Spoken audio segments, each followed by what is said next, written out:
The Shroud of Turin is one of the most mysterious and controversial relics in Christian history. This piece of linen, approximately 14 feet long and 3.5 feet wide, bears the image of a man who appears to have suffered severe injuries. Some believe it to be the burial shroud of Jesus Christ, and many of the details on the shroud are often compared to the accounts of Jesus' suffering as described in the New Testament. Today, I will talk about the specific wounds visible on the Shroud of Turin and how they correspond with the biblical narratives of Jesus' crucifixion. But do you believe that the Shroud of Turin is truly the burial shroud of Jesus Christ? Do you think it serves as historical evidence? Let us know your thoughts in the comments.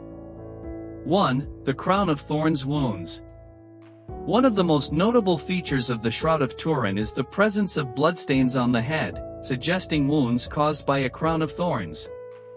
According to the Gospels, Roman soldiers mocked Jesus as the King of the Jews and fashioned a crown of thorns, placing it on his head, Matthew 27 verse 29, Mark 15 verse 17, John 19 verse 2. The shroud shows small wounds around the forehead and scalp, aligning with this cruel practice.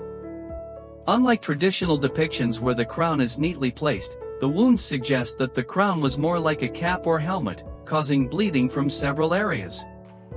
2. Scourging marks. The back of the man on the shroud bears marks resembling wounds from flogging. The Gospels recount how Roman soldiers scourged Jesus before his crucifixion, John 19 verse 1.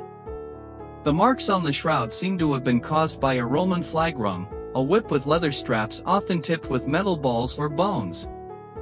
These wounds cover much of the back, chest, and legs, matching the brutal Roman method of flogging.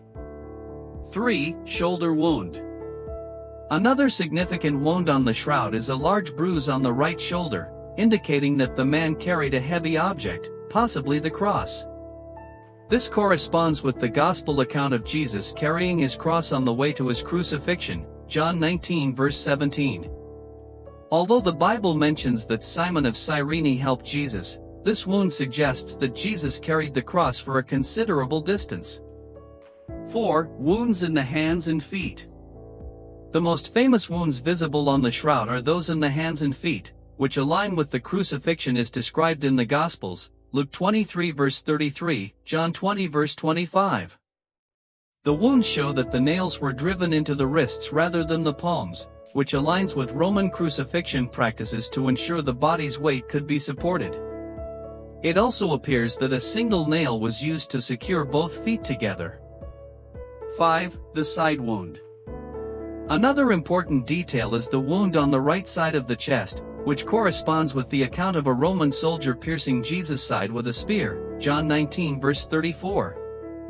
The wound shows that both blood and a clear fluid emerged, possibly indicating that Jesus had already died, explaining the separation of blood and plasma. 6. Absence of broken bones. Despite the many wounds, there are no signs of broken bones on the shroud. This aligns with the prophecy in the Old Testament, Psalm 34 verse 20, and the New Testament account that Jesus' legs were not broken, John 19 verses 32 to 36. Although Roman soldiers usually broke the legs of crucified victims to hasten death, they found Jesus already dead and did not break his legs. Science and religion, contrasting views. Despite the detailed wounds, the Shroud of Turin remains a subject of controversy. Some scientists argue that the shroud is merely a medieval artifact, pointing to carbon dating tests from the 1970s and 1980s that dated the shroud to the 14th century.